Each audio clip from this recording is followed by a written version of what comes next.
Right then. Greetings, folks. Let's see how I'm doing. Right. Okay. So I'm going to take a different approach with this. Might be the definition of insanity. Like, keep on doing the same thing, expecting a different result. I will plug away with Model V. I believe in it. It's not something I've pulled out of a hat. It is consistent with a lot of other things. So I'm not going for originality. I'm going for what I think is accurate and is supported by other observations, such as the clubs. Anyway, so I'm going to concentrate on one position, and that is the differentiated dominant. So, as you can see, I've used the Jungian terms dominant, auxiliary, tertiary, and inferior. Yeah, I think at one point he called the tertiary the auxiliary, the inferior, in a later lecture. But the thing is, the lead function is the most differentiated function. So differentiation is the function equivalent of the whole person individuation. And he actually wrote about parts of a function. I'm like, Carl Jung, elaborate on these, so hinting towards subfunctions. So again, this first position, valued, its default, as in INTJ is an introvert, and it's an introverting function. So let's reframe that. It's an introverting cognitive process.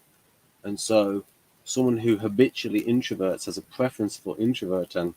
It's easier to access that process because it's part of the default MO, mode of operation, modus operandi.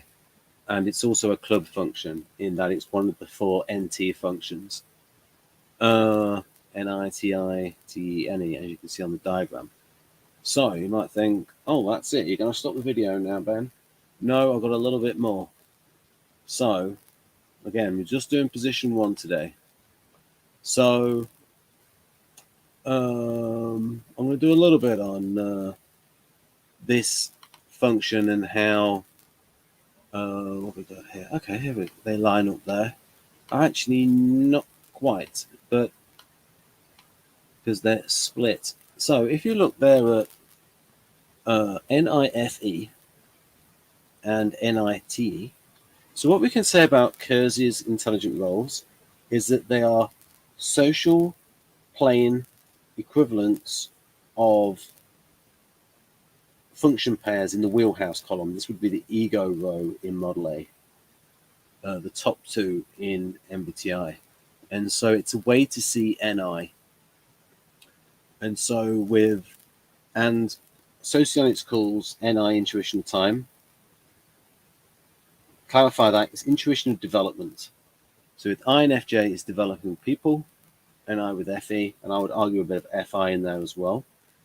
And with NTs, with INTJ, the NIT, it's coordinating resources towards long-term strategic objectives.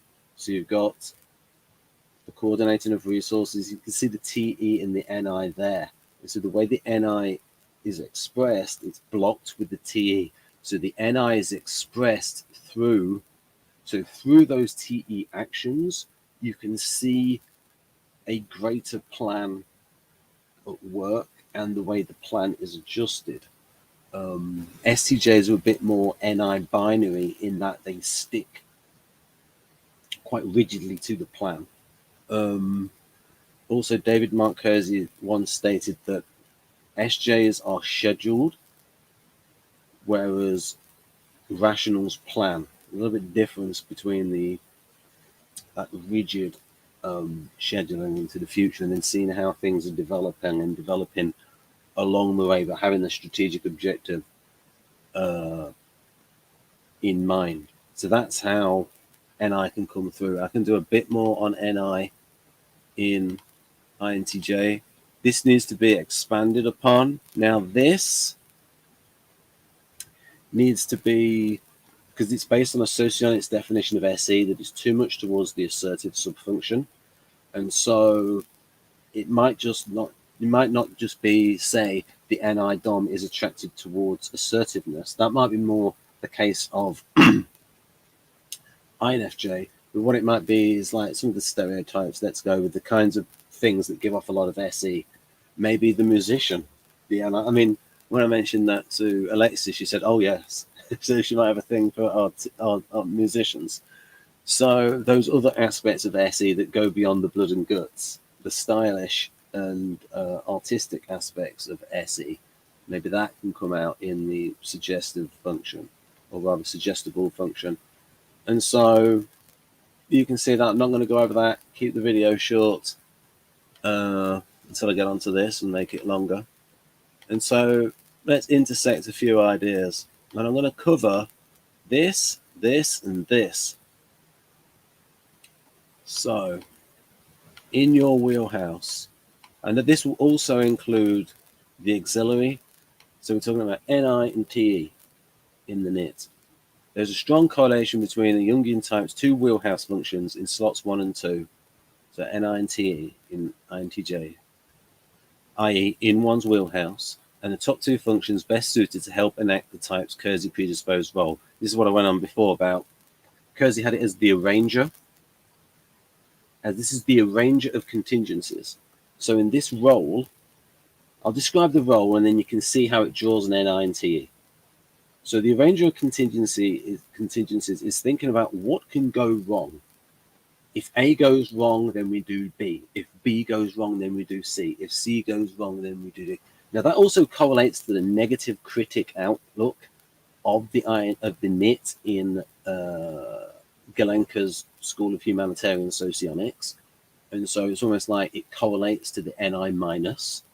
And so you can see that the person who's thinking about how things are going to develop, the contingency planning, if this goes wrong, we do this, that lines up with NI and SHS's idea of NI minus.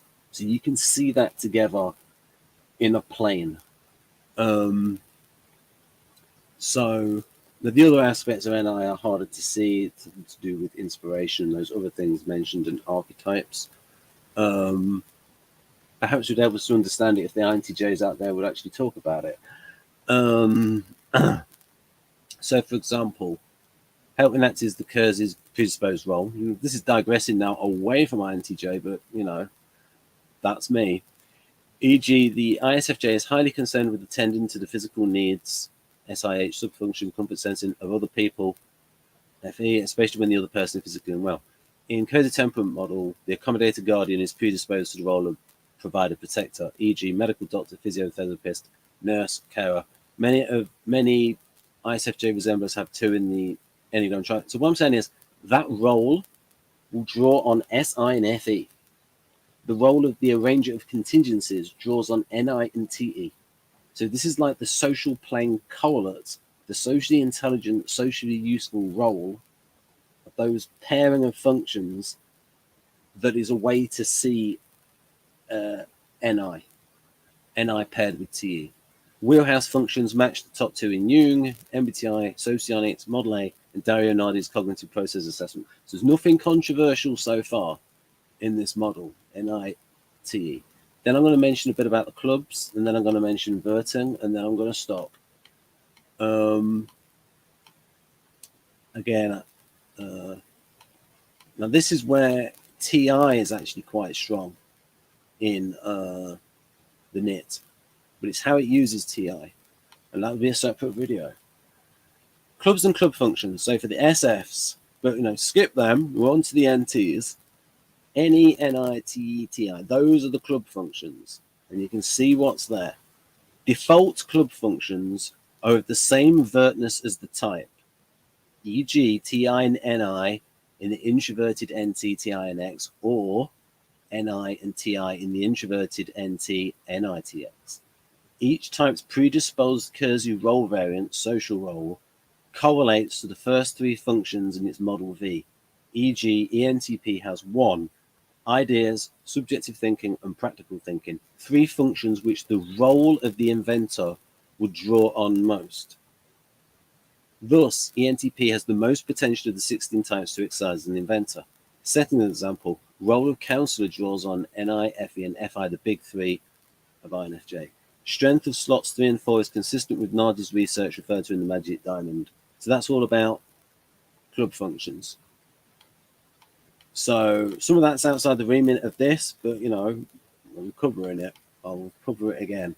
So this bit is where I'm going to bang on about introverting. And again, calling it introverting to really emphasize that it's not a thing, it's a process. And as a process that you experience, you can say, right now I am introverting.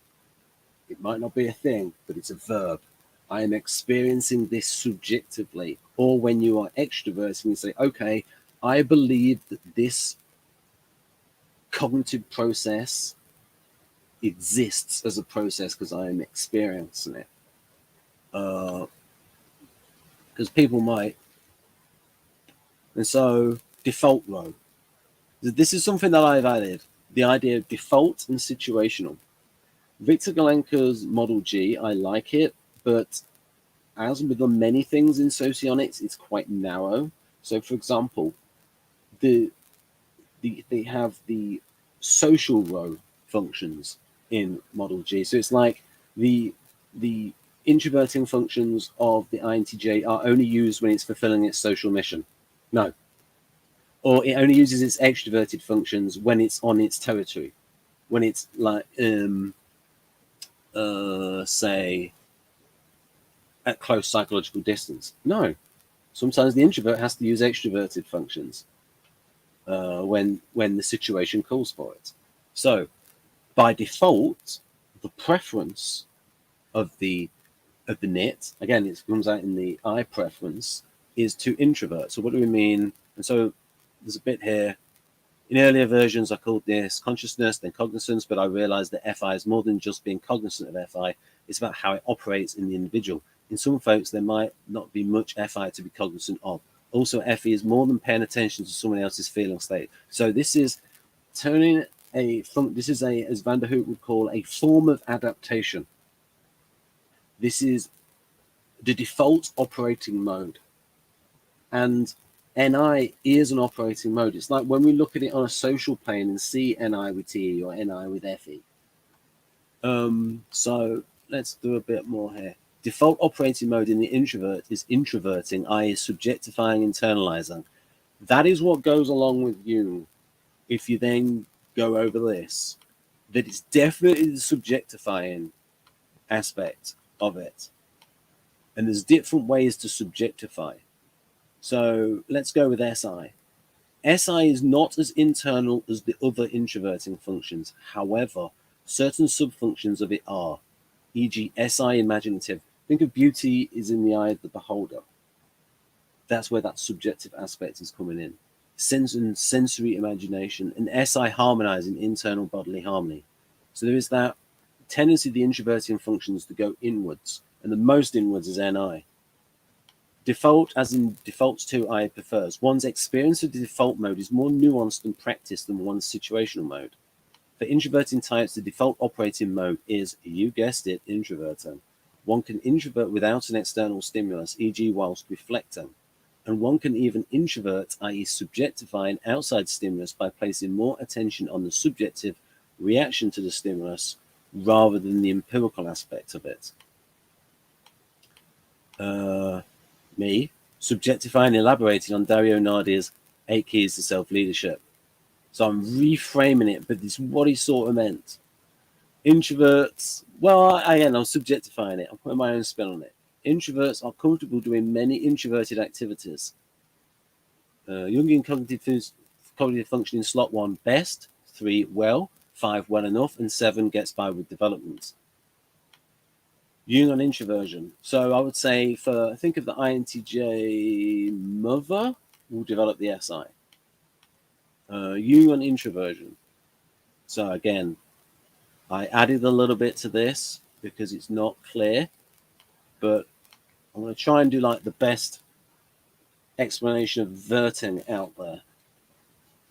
Interest not only moves towards the object, interest does not move towards the object, but recedes towards the subject. Okay, so that what that means is, well, I'll go on to explain. Previous Ben is better than present Ben. Introverting, i.e., the state of introversion, means the subject, person, is more interested in its subjective experience than in the object or stimulus or external stimulus. E.g., sound is not an object, but it can hold one's attention outside of oneself. E.g., when someone's talking and it's distracting you from reading. Back to Jung. Everyone whose attitude is introverted thinks, feels, and acts in a way that clearly demonstrates that the subject is the chief factor of motivation. So you see how there they just put it all together. Thinks, feels, and acts in a way that clearly, so it's like the overall attitude is coming through. That someone who's introverted thinks, feels, and acts in a way that clearly demonstrates that the subject is the chief factor of motivation, while the object or stimulus such as sound, my interpolation, at most receives a secondary value. So you can see here, so without doubt, that what Jung meant by introverting was subjectifying, subjective. Now, in my opinion, you should have said empirical and subjective.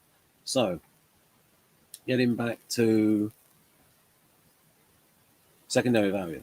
Second, introversion. Now, this is a nice nuance from Jung. And these kind of nuances like this are typical of INTP, so, you know, a little bit of evidence. Not solid evidence, but I've noticed this with INTPs. They have these little nuances in there, these little distinctions. Introversion is active when the subject wills a certain seclusion in the face of the object. It is passive, so it's like the INTJ just like blocks everything out willfully. Okay, blocking it out, I am going to go into myself and introvert. It is passive when the subject is unable to restore and maintain interest in the object or stimulus, and interest metaphorically turns away from the object back to the subject person. Now, that is where I clean that up because it's not very clear in the original. So, think of the INTJ that's trying to pay attention, but it's like, oh, this is so boring. And it's like against their will, passively moves back into themselves and sort of daydreaming will go off. Physical color, eye movements, expressions in all access in our eye, sort of zoning out. Or maintain interest, again, metaphorically turns away from the object back to the subject. The original quote is quite complex. It's about the turning of libido. But it's better to say that libido is psychic energy correlated and that it's shown the correlate of that is high interest. When introversion is habitual, one speaks of the introverted type. So that's interesting that he's using that as a sort of a diagnostic thing.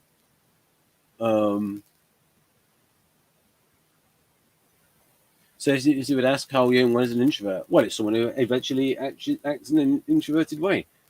He got defensive about this concept of verter.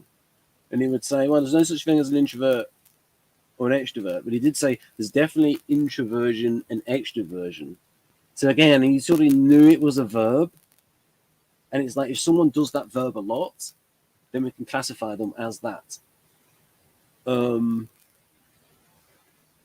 it means actions. This bit here, the thinks, feels, and acts in a way. Telling because it means actions and feelings of in a TI DOM will often be subjective introverter. Or, case in type in point, the knit. So, and then here's a little bit extra that shows just again the importance of subjectivity in Jung's concept of introverting. Thus, the introverted rational types unquestionably have a reasoning judgment, only it is a judgment whose leading note is subjective. The laws of logic are not necessarily deflective, since its one-sidedness lies in the premise. And this is where socionics people need to listen up. Just because something is internally consistent doesn't mean that it's true or correct. You know, and look up this difference between a sound argument and a valid argument. An argument is only as sound as its premises. That is the difference between the syllogism and the enthymeme. The enthymeme is a rhetorical syllogism. So the key distinction is that the syllogism is based on premises which are necessary, whereas the enthymeme, which takes the structure of the syllogism, although in rhetoric it's not exactly premise A, premise B, therefore C. it's but it's some of the premises are sort of suppressed and in the background, but it takes that form and it makes it appear more logical than what it is because the premises are only probable rather than necessary. I read the book Topics on, well, I read a book on some of the books Topics, but that was the key take-home lesson. Thus, the introverted rational types in question we have, whose neither note subjective, the laws of logic are not necessarily deflected since its one-sidedness lies in the premise. Now, what that tells me is that Jung is separating the laws of logic from TI. That's one of the things. It is a separate process of thinking. Jung never said there are only two kinds of thinking, extroverting and introverting. Logic is separate because logic is not extroverting, it's not empirical, it's not about the object, and it's not subjective. This helps to explain why you can have feeling types that have IQs over 150, especially for logico-mathematical problems. Now, there's not as many of them as, say, for the NTs, because the preferences of NTs draw on that kind of intellect and it trains it up. It's just like the NF would, in general, their diplomatic intellect would train up their EQ. The laws of logic are not necessarily, since it's one-sidedness lies in the premise. The premise is the preponderance of the subjective factor existing beneath every conclusion and colouring every judgment. So a TI statement can be logically valid, internally consistent, as sun and sound. But I'm going to give another example of how this subjective factor can come in. So Sherlock Holmes, ISTP, so he looks at these facts outside the window. In this movie, The Green Woman, he shows a woman getting out of a car and oh, she must have left home in a state of duress. She is not wearing any driving gloves. A something omission by. So it's that it sees this woman. She sees she's rich. That she's not wearing driving gloves. So she's looking at the facts. She's not wearing driving gloves, but he jumps to the conclusion that she must have left under some duress because she's not wearing driving gloves. So it's like that's speculating there, but he's going off the sort of the data of it. But you can see the speculation coming in. So it's starting with sensory data, but you get the speculation there. So I think that's consistent with ISTP, whereas an INTP might go from deduce from a premise, an abstract premise. So yeah. Right then, that's the end of slot 1.